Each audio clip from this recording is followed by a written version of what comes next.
我哋要做一個蒸餾水嘅酸鹼度測試，我哋就揾咗市面上4個牌子嘅蒸餾水嚟做呢個測試嘅。測試方法好簡單，我哋利用呢個叫 pH 嘅測試液。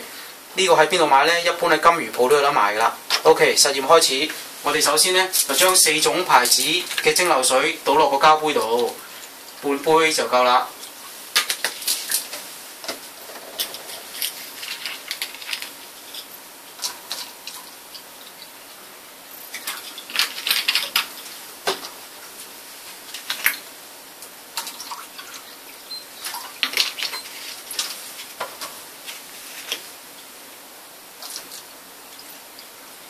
好，跟住落嚟呢，就喺每隻杯度滴2滴呢個 pH 嘅酸鹼度測試液，2滴就夠㗎啦。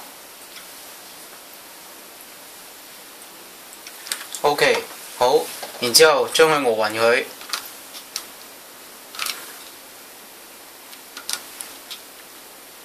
OK， 結果嗱呢度呢，就有個 colour chart 嘅，由黃至到藍，代表由 pH 6.0至到7.6呢段時間嘅顏色，咁大家好明顯都可以睇得出啦。